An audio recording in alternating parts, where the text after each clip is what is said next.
Hi everybody, I'm Jim Setzer and welcome back to Images by Design Studios. Today in our photographers workshop, I'm welcoming back a bunch of my favorite comedians and great photographers. We're going to introduce them in a second. And tonight's topic is copyrights.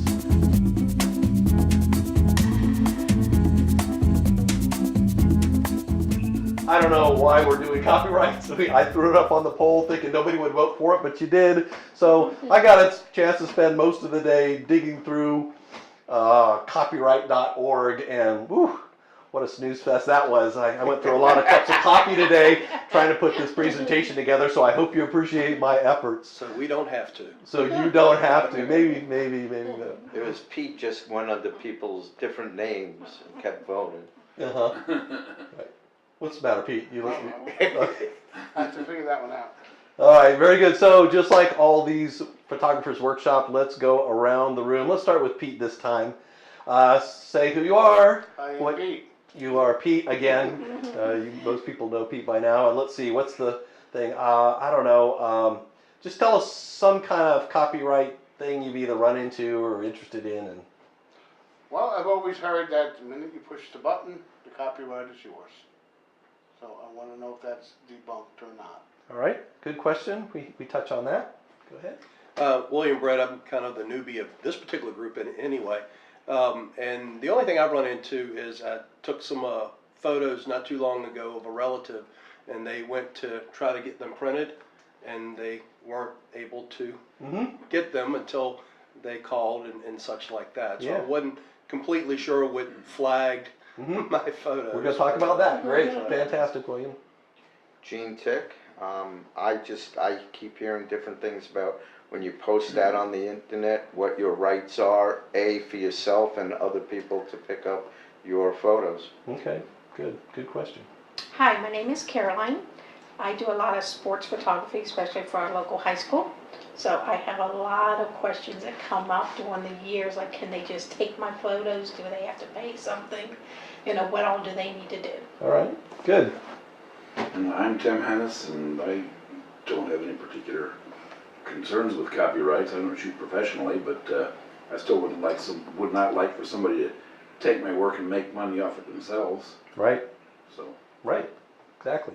It's not just money, taking your shot and editing it. Yeah, we'll talk about derivatives as well. So great. So I threw together this presentation. Well, today I didn't throw it together. I spent a good part of the day because, like a lot of you guys, you might have an idea or somebody told you something, myths and legends, what's true and what's false. And I went through and tried to validate what I thought was correct as well as fill in the blanks a little bit. So we'll talk about what is copyright, what are the exceptions to copyright, how do you grant rights, what do you do about infringements, and Q&A. So those are my big topics out of there. I'm going to start this presentation with a giant disclaimer. I am not a lawyer. I don't play one on TV. There you go. My fiance is a paralegal, but that doesn't count. And this is not going to be a comprehensive analysis of all copyright laws internationally and across the U.S., or procedures or precedents. We're going to talk about some examples of what has happened and what I've been able to kind of glean out of a few of those sites and throw it in there. So do not take what anybody says in this video as gospel. Do not go out and bet your photography business or even your hobby on this. Always make sure you seek proper legal counsel if you find yourself in a situation. Fair enough? Fair enough. All right. I thought I'd start by talking high-level international copyright laws. What's to prevent people from doing in another country what we try to prevent from here? And there are a number of international copyright conventions. The two most significant for photographers are the Berne Convention, and this one has been around since 1886, I discovered.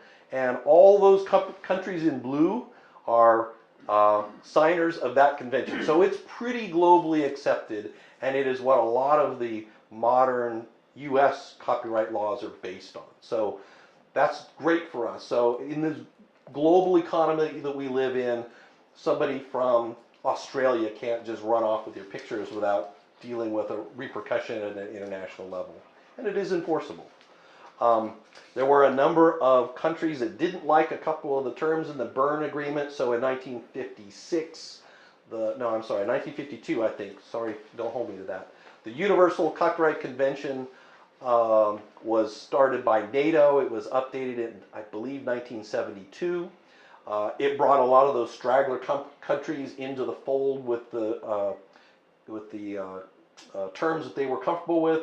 It also was what brought us that beautiful copyright symbol, the little C and the little circle that came out of the Universal Copyright Convention. The rest of those have a lot more to do with phonographs and other kinds of videography and things that are maybe less germane to photography. But for completeness, I scraped this off of the copyright.gov site as well. So did you infringe on their copyrights? No, and we'll touch on that in a second. We'll touch on that in a second. Okay, I'm not going to read this definition that I scraped off of copyright.gov, but I went back into the actual code, and it's verbatim, word for word. Under this definition, we talk about the creator of any work, and that's whoever pushed the shutter button in most cases in photography, and it covers all different kinds of works, including, you see section 5 there, pictorial. So that's where pictures and photographers are tied in, and that's how we're linked inside this global Title 17 of the US Code. That's where all the copyright laws sit. Okay. It includes original works. It also includes derivative works, and I would guarantee nobody in this room has given an original work, because the original work, from the way I understand it, is exactly what came out of your camera. You don't hand your raw files straight out of camera to anybody. One, most people could read them if you wanted to, but two, you're going to edit them, right? So you are actually creating derivative works when you place them out there, either sell them or share them or place them on social media, whatever. So you're continually working with derivative works. And that's important because no matter how many times you make a derivative work from your original creation, it's still your copyright, it's still yours, you can do it. The other interesting part of derivative works, and the reason I've got these pictures in here, is you can collaborate and you can grant certain rights from your images to other people as a source for them to create their own copyrighted material. So in the case of these two pictures, that's Victoria there, that was shot here in this studio. She had been contacted by this illustrator that wanted to make some stickers, and she says, oh yeah, I could use this image, and the artist did the right thing. She contacted me and said, can I use your photograph as the subject for this illustration that I'm making for that? I said, sure, no problem. And there you go. So you can actually buy those stickers from Victoria for $5 a piece. Hopefully, if she buys enough of, if people buy enough of them, she can come to me and do her Suicide Girls shoot. So please support Victoria. She's a very nice young lady. So derivative works are interesting, and anytime you collaborate with stuff with other people and use your source material, that's considered a derivative work where copyright then becomes. They don't transfer. It's not like this lady now owns the copyright to my photo. I still reserve all those rights. Go ahead. So if they didn't ask permission? Yeah, that's a different story, isn't it? Yes, because I get that all the time. Yeah. People, hey, that's a great picture. I'd like to use that and paint it. Mm-hmm. And like yourself, yeah, go ahead, have at it. What am I going to do with it? Mm-hmm. So what if they don't ask? And that's my Okay, great. That is sidekick, huh? Yeah, you are a great straight man tonight, Pete. So let's talk about exceptions to copyright, and that's kind of where some of this is going to fall in there. The biggest exception in the copyright code is a thing called fair use. So fair use is where somebody can take images without getting copyrights granted to them and use them for such thing as criticism. Let's suppose I took one of Jean's model portraits and I just edited the crap out of it in the most ridiculous way, and I wrote some quick little funny little note and I posted it on Facebook.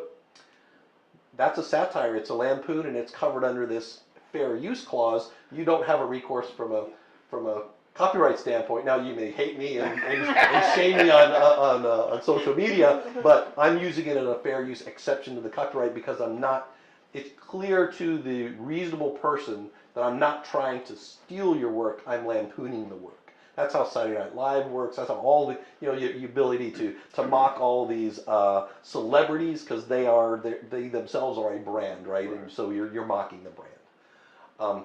If we make a comment about stuff, so if you want to comment about anything on social media, you can grab any image you want and add it to your comment if it's part of a comment and you're not using it for any kind of commercial purposes. News reporting, this happens all the time, right? So if, let's say, we all know David Garcia, he posts those pictures of those lovely waitresses at the Waffle House all the time.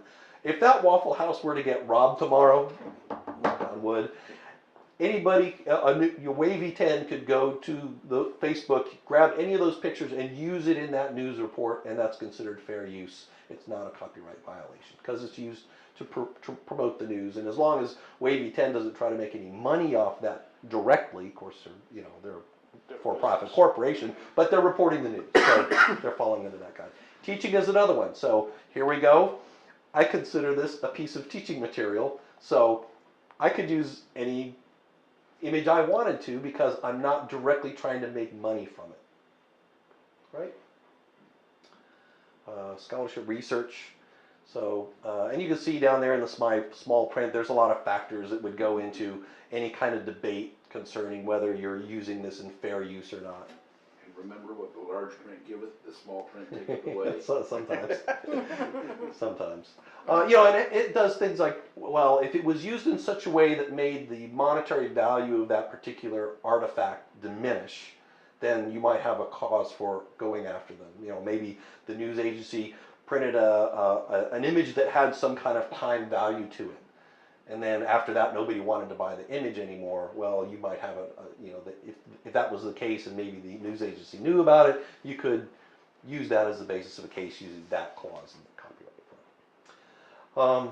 There's a lot of other exceptions, but they have a lot to do with things like cable companies retransmitting broadcasts and short life of audio recordings and stuff like that. The fair use one, I think, covers 98% of the cases when it comes to photography. You meet me at the end of the baseball game. You can't retransmit that whole big spiel at the end of the game. Yeah. Well, that's them covering themselves from you saying you can't do all that. Now, if I'm a cable provider like at ESPN, they're going to license that feed from whoever the broadcast company is that recorded it and stuff. But yeah. All right. Any other questions on exceptions?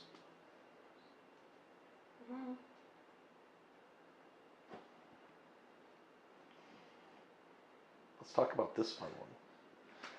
So, who knows about David Slater or Slatter? Didn't we talked about that, I think, at one of the other meetings before we started. Yeah, this is a really interesting case. So David Slater goes to Indonesia. He wants to take, he's a wildlife photographer. He wants to take pictures of this endangered species of macaques. So he comes back with these amazing images. And two things. He posts a couple of them to a couple of the news media that began to send it out, and people really like these pictures. They're amazing photos. They're great, right? But he also he sells a few of these images to help pay for those expenses of that travel, and he does. He makes like 2,000 euros or whatever, and it says it covered the cost of that trip. So it seems at this point like a win-win, right? The endangered species gets a lot of good press. People get engaged there. They understand that there's an issue to be talked about there, and this guy gets his expenses covered. Fantastic. But those images kind of go viral, and so a news agency asked for an interview to explain how these pictures were taken. And after he's explaining, well, he went out into the jungle and he spent a couple days getting the monkeys acclimated to him, and they were starting to accept him and whatever, but he was really struggling to get the monkeys to get close enough for him to get the pictures that he really wanted.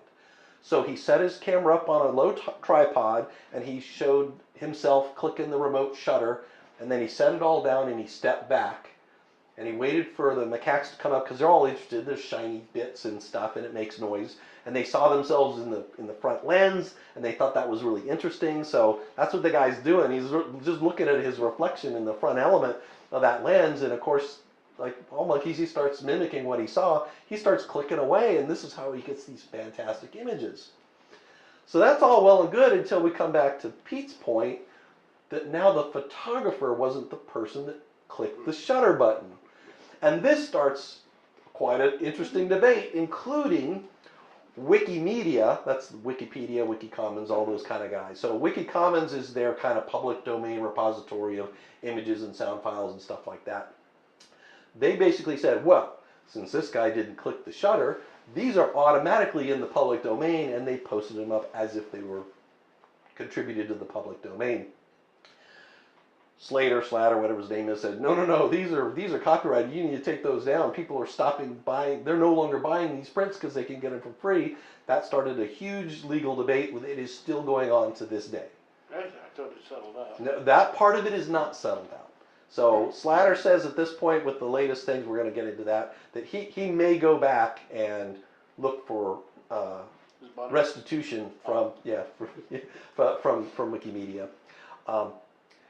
Along the way, Slater also created a coffee table book. You know, like it's, what was it, Blurb Inc., I think it was his publisher. He's one of these low volume places that do like these magazines, and you can make a coffee table book for relatively low money because they print it as they're needed, right? You don't have a warehouse full of books printed, they print them one off. Anyway, you can see, there's the book. You can still buy it on Amazon right there. $60 seems like a lot, but for a low volume, actually, it's not too bad. But PETA, People for the Eating of Tasty Animals. No, that's it. People for the Ethical Treatment of Animals. It's the other PETA.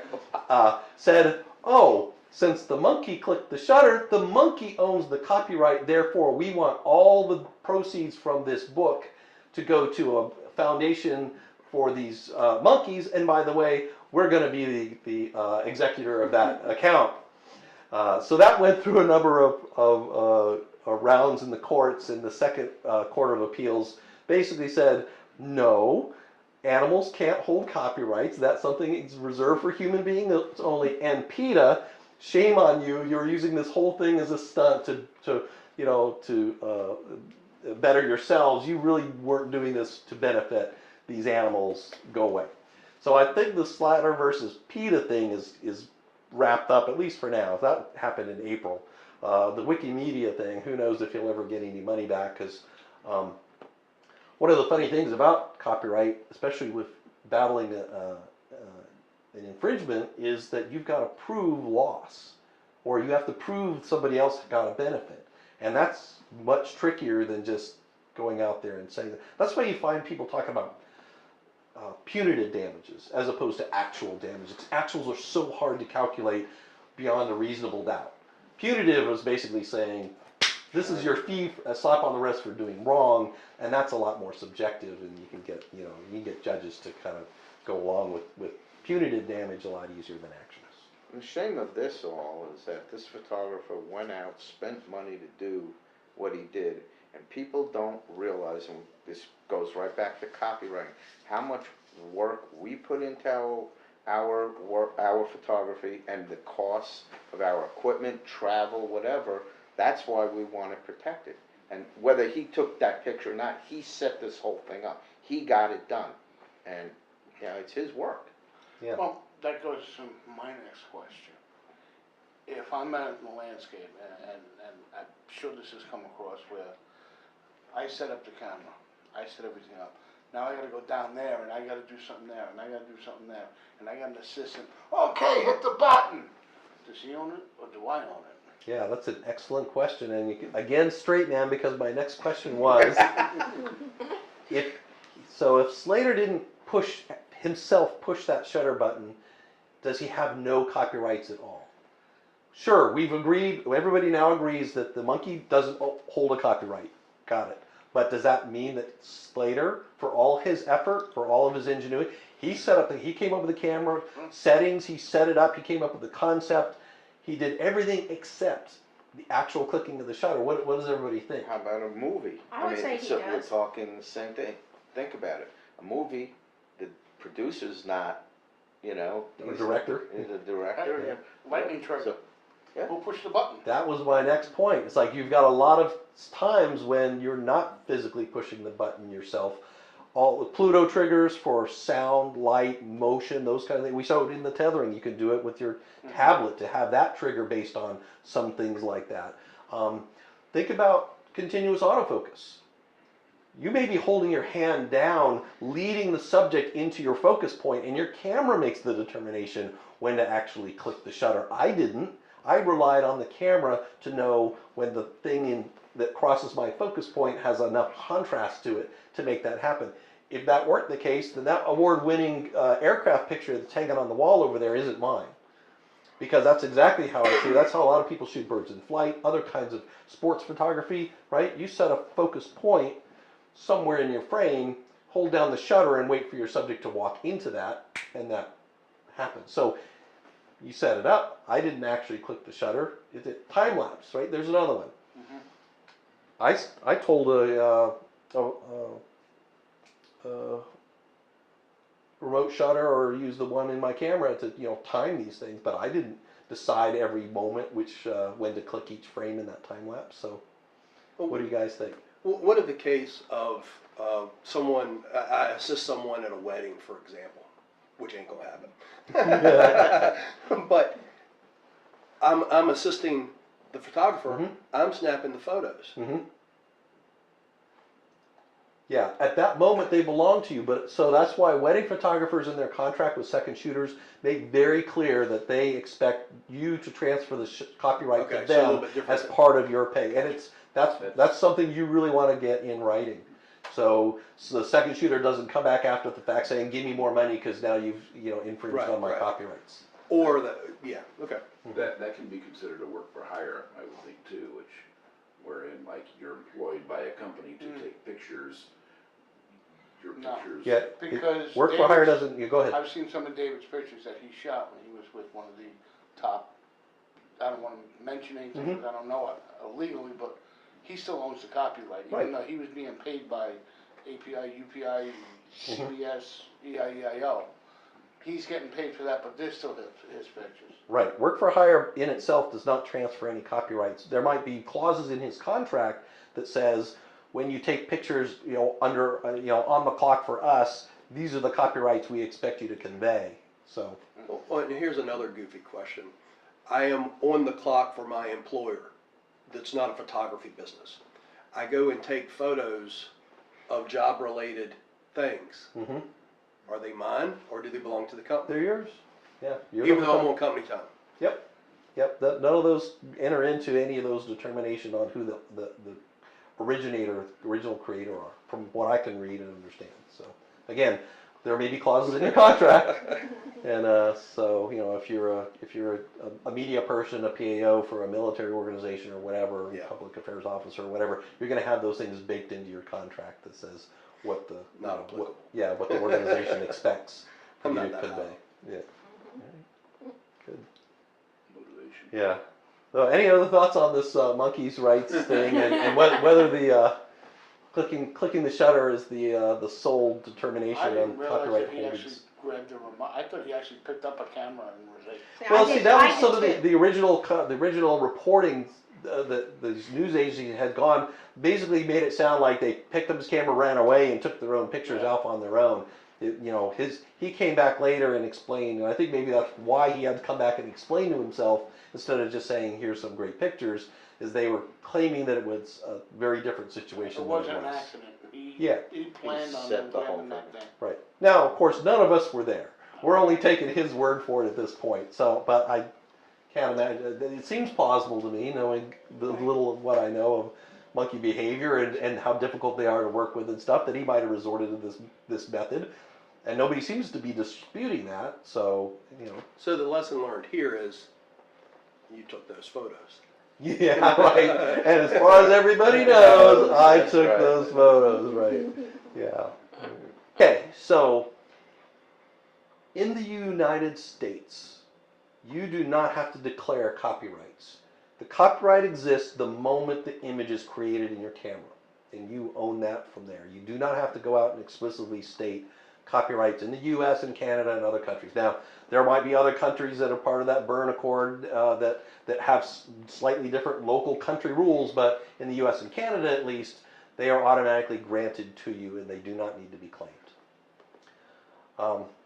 My second point is about watermarks. You've heard me say this before. Watermarks are a fine marketing tool, but they should not ever been you should not ever rely on those as a copyright enforcement mechanism. They're too easy to clone out or crop out or whatever, so they're terrible. I highly recommend you use the EXIF data in your files to the greatest extent possible. Most modern cameras have a couple fields you can type in some copyright information about yourself, but I also, whatever tool you use to import and manage your photos, usually there's an import script or a preset that you can apply to add as much detailed information about you and the copyright and your company, if you're kind of company, or your phone number or contact information as well. If all that stuff is embedded in there, then you run into things like, oh, somebody took a picture of yours to a photo lab. The photo lab says, the copyright says it belongs to Bob Smith and you're Jane Austen, and show me the letter that says that that you have the right to print that. And that's what they did. The lab did exactly the right thing. Is Walgreens, is your local drugstore going to stop you? No, they're not going to look at that. It's whatever kids working the machine at the counter at the time. But if you go to any reputable lab, they're going to look at the copyright information and see if it matches the person that ordered the prints, like you discovered. And so that's how that magic happened. They just pulled open the file and looked at the EXIF data and saw the mismatch. Believe it or not, that was at a so-called big box that seemed to be everywhere. There's an office supply, we'll leave names out. I had to do something quick, they were right there. They actually asked me to sign off. They have a book for anybody that's producing photos. You have to sign that you own the copyright. I was surprised. Yeah, and a lot of that's I their guess they're catching self-protection them, if right. somebody gets into a thing and they don't want to be in the middle of it, even though they really don't have much as far as as far as liability and those kind of things. They're just a pass-through. They're just a printer, but they don't want to be involved in it, right? They don't want to be dragged in as witnesses and all this other stuff. So that's good to put all that stuff in. Like I said, the more data you've got in there, the better. It helps a lot if people are trying to find you to do the right thing. If they find a picture of yours and they can look at all your copyright information and it spells ways to contact you. Let's see. There's at least one. Here we go. That image right there, the company got this from the nonprofit that I had shot it for, and so they contacted me and say, hey, do you mind if we use your pictures and blah, blah, blah, blah, blah. So, it happens that some people that are doing the right thing will actually look at that information and they'll contact you and say, can we use your picture? Can we buy your picture? Even better, right? Doesn't certain imports strip that data? Yeah, and we'll talk about that in a little bit. Man, did you guys rehearse these? No, but Pete always has great questions. So what's Pete going to ask me this week? Oh, I better research that. Right. And then, of course, you could go to the U.S. Copyright Bureau and you can register your copyrights. It is not required. Your copyrights exist without going out and registering your copyrights. But if you ever have to enforce your copyrights, you're going to have a stronger case because there's going to be a public record. And especially if it's registered before the infraction occurs, the alleged infraction occurs, you've got a stronger case. So are you going to go out and register every single picture of a flower you ever took? No, nobody's going to do that. But if you happen to shoot the $1 million potato picture, and you've got this stellar picture that's like, man, I bet somebody might want to buy this. This is going to make a fantastic wall plate or whatever. You've got some ideas, some people you want to pitch that to, especially if maybe they've done this in the past, then it wouldn't be a bad idea to go ahead and register that and have that public record. Having the raw file, isn't that a strong case point? But then you get into the he said, she said, did you manipulate the capture date in the raw file and blah, blah, blah, blah, blah, or how did you get all that information? You can't create a raw file. Right. You can. Right. So yeah, you could. Easy, but You could recreate a raw file from a JPEG. Probably an expert would dispute it, but a public record is going to be a stronger Of course. document in court because it's not going to rely on a lot of expert witnesses and a bunch of other stuff to Let me drag this thing rephrase down. that. Having the raw file is better than not having it. Oh, absolutely. You got a JPEG, I got Oh, a JPEG. yeah, yeah, They're both- If I got the raw file, I could say, where's your raw file for the yeah, picture? yeah, sure. You can make that case, and like I said, they'll find a witness. They'll be able to testify on their behalf that says I can generate a raw file from a a produced derivative item, and then and say that it's maybe indistinguishable. They're gonna, and then that's gonna cost you more money. And a lot of the time, a lot of these disputes come down to, is it worth it? And we'll talk about that a little bit. Also, from what I read, if you have not registered your copyright before the infringement, your recovery is limited to whatever actual damages you can prove, whereas if you register it beforehand, that's when you can start getting statutory damages and punitive damages. Yeah, and having them pay your legal fees and a bunch of these Yeah. others, so you could, at the end of the day, God forbid if it ever came to that, you could get out of the whole thing without having, without any severe costs. Still up front, but. And then, mark all your material products. So when I give my customers their print, I always put a little sticker on the back, Image by Design Studios, all rights reserved. I don't put the whole statute on the back of the thing in a giant piece of paper. One, it wouldn't fit, but all you have to simply say is, copyright, Images by Design, all rights reserved. And that's enough to at least give them a reminder. They can't go somewhere and say, oh, well, I took my print over to my buddy, had it scanned, and sent other copies out. They can't claim that they didn't know because there's a physical proof on the back of the thing. So stamp it, sticker it, whatever. It's just one more artifact. If you can show that they knew and did something deliberately, you're going to have a stronger case. Again, hopefully none of us ever run into a situation where we're in that kind Or of boat. maybe we hope we do. Well, If somebody wants my image that bad. yeah, well, could be. All right. And then that graphic over there, that shows Lightroom's metadata preset area where you can go in and add your copyright info. And you can see I filled out just about every field in there because I want them to be able to very easily spot and contact me if they run across my image somewhere. And you can set it up to do that automatically as soon as you import them. Yeah, it's just, and then in your import dialog box, you point at this presets and just have it applied to every picture whenever you import them. And whatever tool you use, like I said, to bring in your pictures and manage your catalog or your repository of images, is going to have something similar to this. I think some cameras will do that too. Mm-hmm. Yeah, there's a couple of fields, but it's not going to have all that. Not That's that it. much, no. Plus, who would want to type all that on the stupid little dorky thumbstick keypad that you need to put all that stuff in there? Somebody can plug into the Yeah, computer and do it that way. yeah. But then you have to change it, like if you put the year on there, like I tend to do. It's a lot easier to do it And forget. and forget. Yeah, right. Okay, so your copyrights are complete when you create an image, and whenever you sell digital images to your clients or to your collaborators, you are granting them some number of rights. And it's very important to enumerate exactly which rights you are granting to them.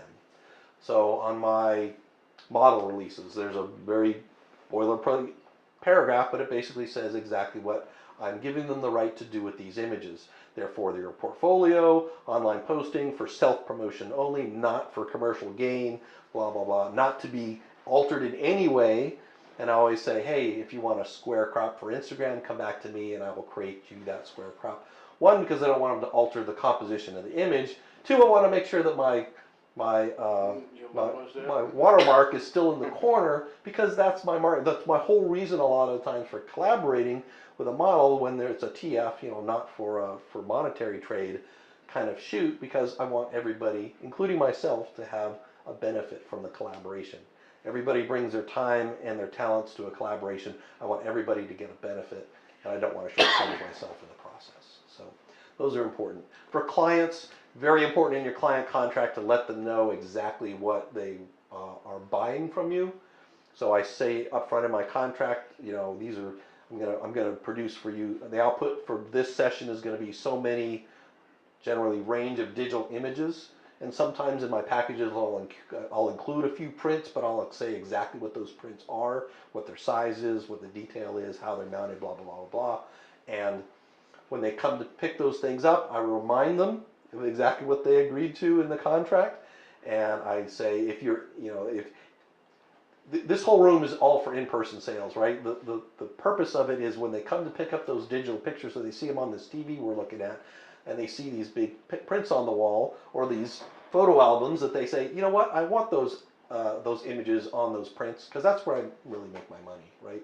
If they walk out and say, you know what, I'm good with the digitals, I think we're fine with that, I'll say, well, if you ever want to print those, come back to me, or if you need to print them somewhere else, two things. One, you can buy a print rights letter, which is kind of what that lab was looking for, a print rights letter. Well, I'll allow somebody else to print them on their behalf unaltered. But I'll also put in a big clause, I take no responsibility for the color quality, yada, yada, yada, because I don't want them to come back and say, well, when I printed these, they look terrible. It's like, yeah, because you bought digital copies. That's a different editing process than when I edit for a print lab, because I edit for a very specific lab, and I know how I know their color profiles on their printers, and I apply those, and I know the kind of papers and the reflectivity, and so I set my luminosity to those kinds of, I do a lot of that detail.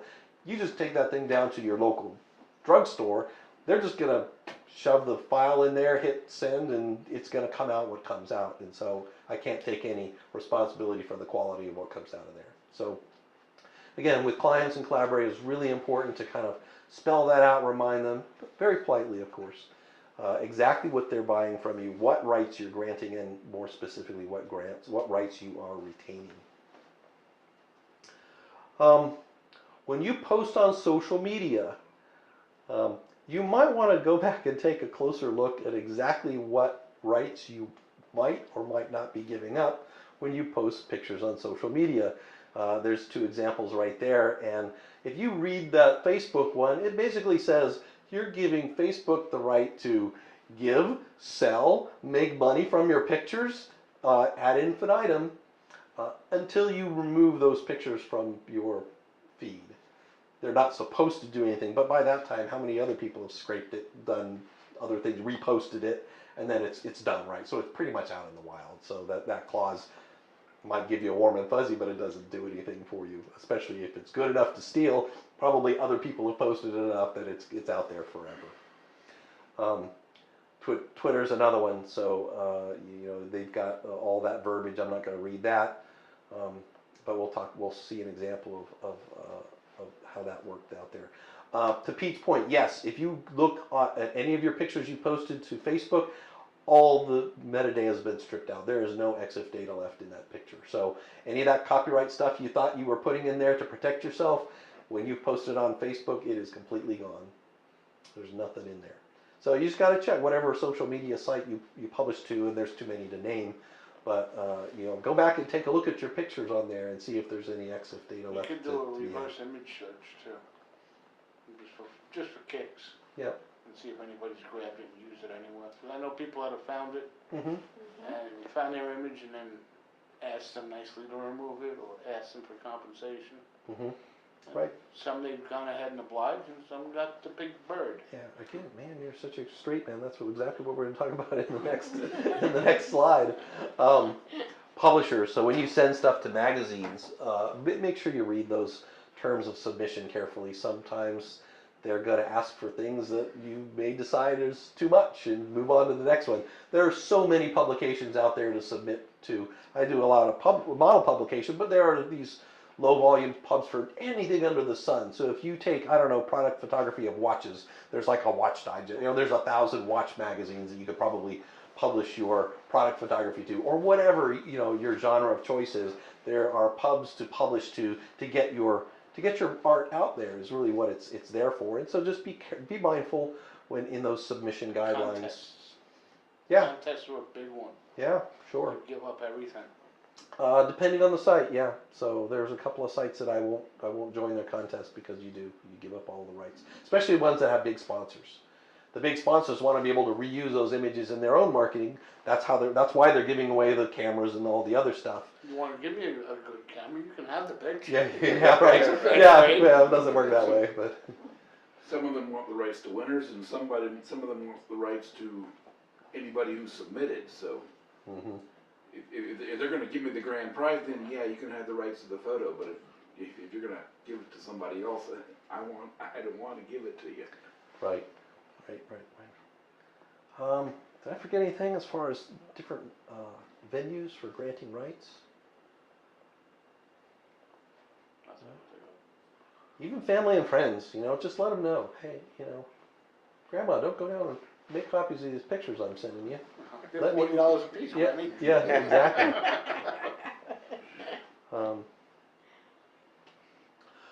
Yeah, so what happens when you found somebody has infringed on your copyrights? The first thing, truly understand your position before you proceed, and if you don't really understand that, that might be a good chance to go back and talk to the lawyer that helped you pen the verbiage in your contracts, and see exactly where you stand. Hopefully there's somebody that's well versed in copyright laws. And then here's the rest of this slide is Jim's opinion on how to proceed once you've figured out you want to do something about it. Before I even contact the person or organization that I believe has infringed on my copyright, I'm going to sit down and calculate to the best of my ability, and maybe I'll bring in third-party people so I don't, so I've got objective eyes. What is the value of the infringement?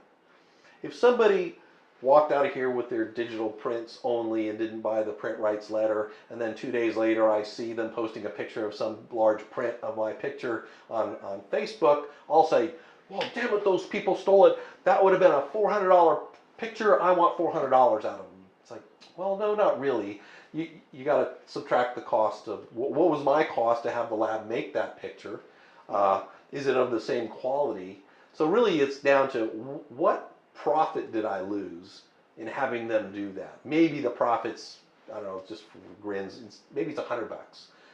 And I could show that my net profit in that, if they had come to me and asked that, and I'd have to work up a spreadsheet and have something that you could show to a judge and they would see numbers, and they can add, judges add all the time, and they could see it's very clear. My net profit on this would have been $100 and they didn't do the right thing, and so figure out what that is. And then once I have that number in mind, and a story of why I believe that number to be what I've been aggrieved, I would go and start with a very polite conversation. If it's a client, I'd remind them of the agreement and blah, blah, blah, and I'd say, hey, I think you should pay me back this profit that I've lost. Sorry for the misunderstanding. If it's an organization, like a nonprofit, I might just ask them to, take it down from their website or wherever I found this agreement, and maybe not even approach them, because, well, nonprofits are traditionally not very well funded. They're nonprofits, and so unless it was absolutely clear that they went out of their way to steal this image from me, I'm probably not going to go after them. If I see my photograph on a Nike ad, I might take a different approach, because they know better, right? They've got huge marketing firms that they hire to do all this stuff, and if Nike execs aren't asking the question, have we paid for this image? Their art director needs to be asking. That's their job. And if they didn't ask him, it's the job of the marketing firm that made the ad for them. And there's 1,000 people who didn't do their job in that case to make that all happen. So they're probably fodder for me to go after them with some kind of punitive damage kind of assessment on top of my actual damages. But so it depends on who it is and how egregious I believe the infringement might have been. That being said, before I even went there, what is my potential cost and what is my potential gain? And or loss, exactly. So one, not all the costs and outcomes are monetary. If you go into a legal fight, it's going to cost you a lot of your time and stress. It's just massive amounts of effort. So are you willing to go through all that? And maybe even your reputation. And maybe your reputation. Going back to the photographer with the monkeys, he basically he claims at this point that his photography business is done. He is ruined as a photographer, and he's thinking about doing tennis lessons as his next career, because the whole thing is, according to him, has just ruined it all for him. So that might be a risk, and you put that on the risk side as you work on all those things.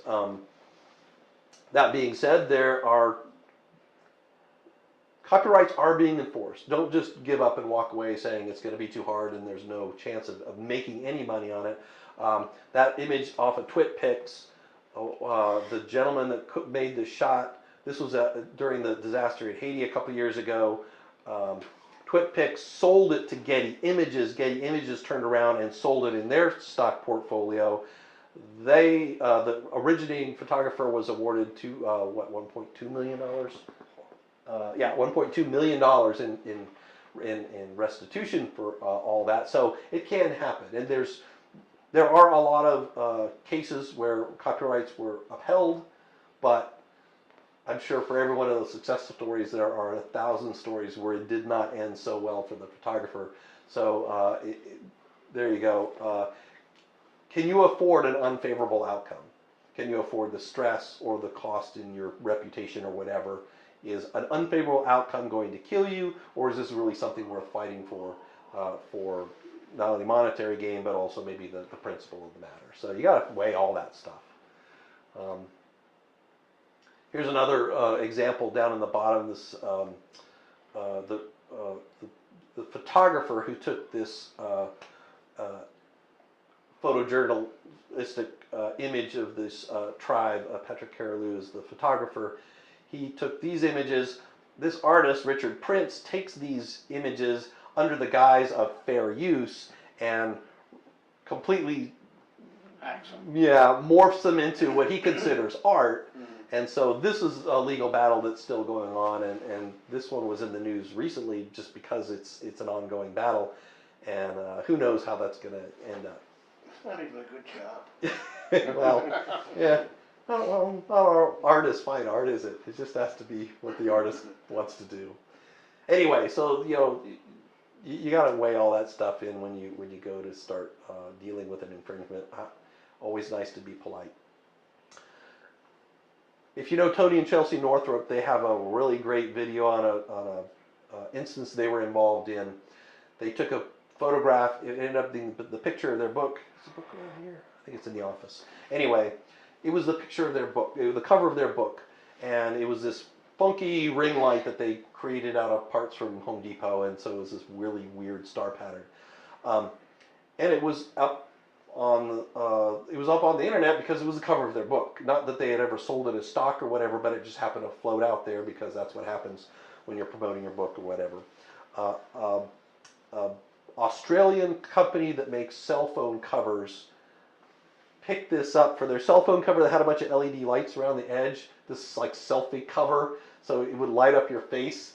But they used this image from the Northrups as the packaging model. Like, oh, this is the lighting you're going to get from this cheesy LED grouping on this thing. Completely bogus. You'd never get that picture from that lighting, but it was on the packaging, so it inferred something. Produced in China.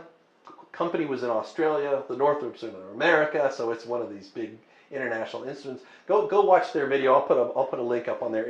I won't share all that, but in the end of the day, in all that stress and all that, the Northrups walked away with a tiny little purse. Everybody else made money. The lawyers made money. The brokers made money. The international brokers made money. A lot of other people made money. The actual aggrieved parties at the end of the day probably didn't make as much money as it cost them in time and grief and energy. So you have to see all that stuff. Social shaming. Wow, that's she sells seashells.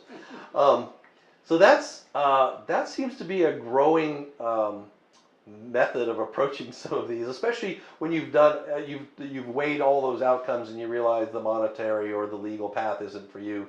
Social shaming is a way to get your aggrievement out there and other people to chime in on it.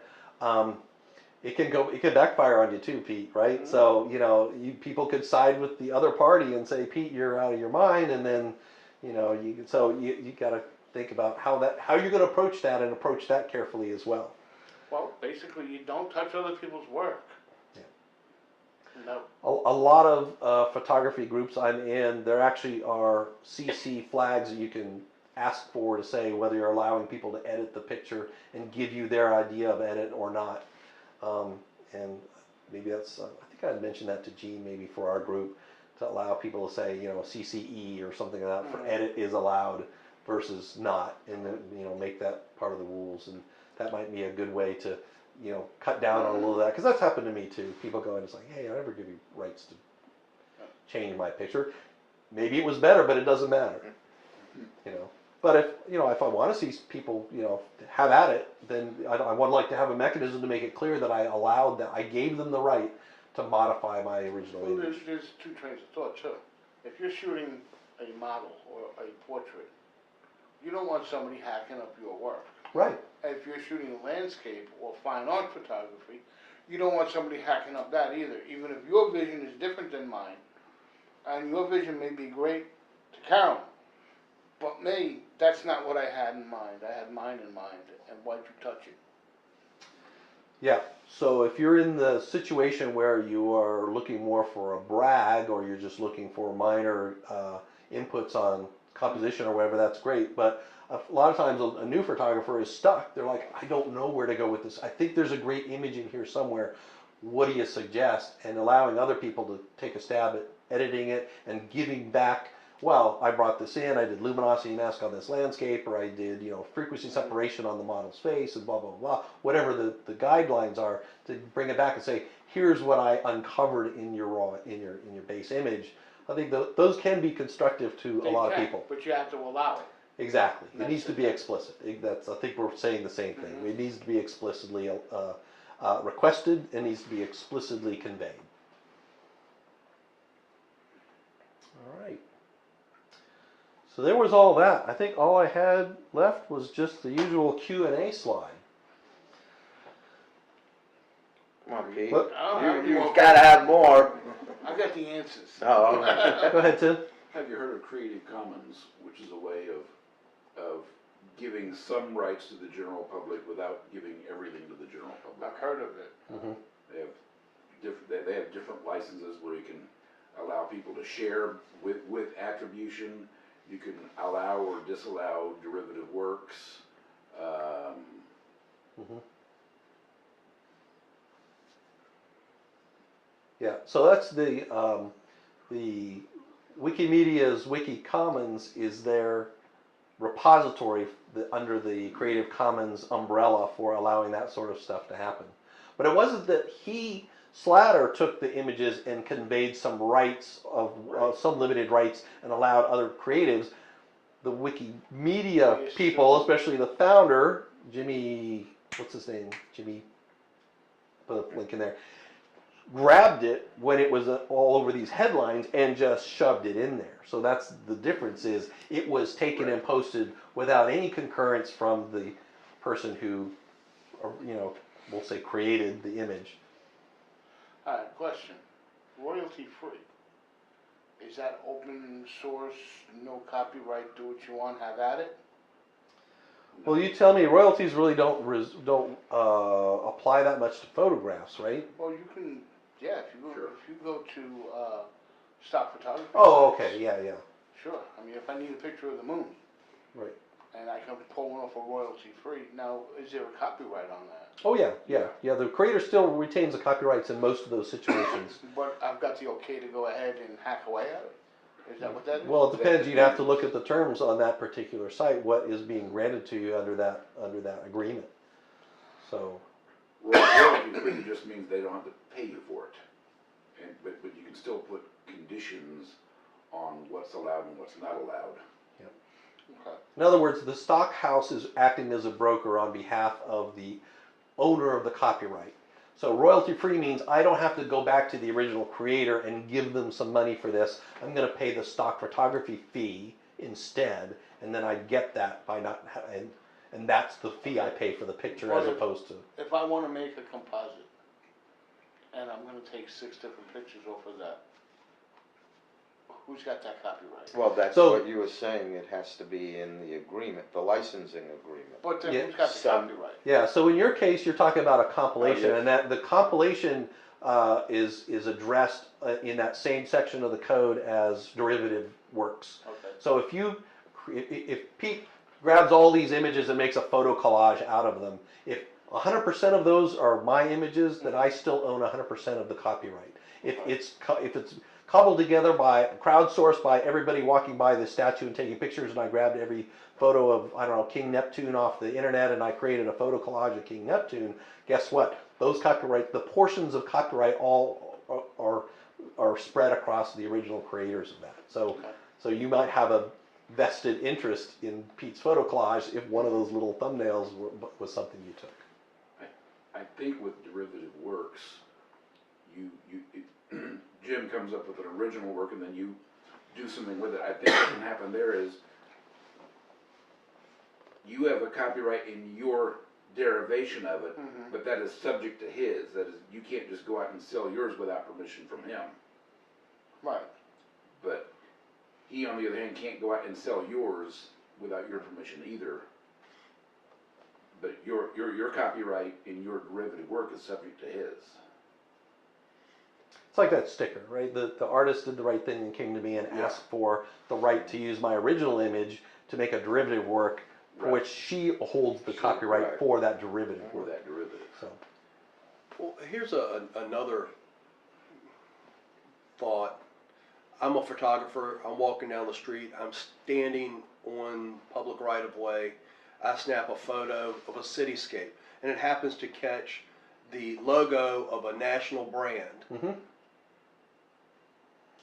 so nothing wrong with that. It's considered, in a public domain. space. There is no reasonable right to privacy. If you snap pictures of people, you don't have to have. But a lot of stock houses are not going to accept that until you remove those logos because they don't want other branding in those images. Then the next question along the same lines, and I'm really in the weeds with this a little bit, but I think I read somewhere where I can go to Paris.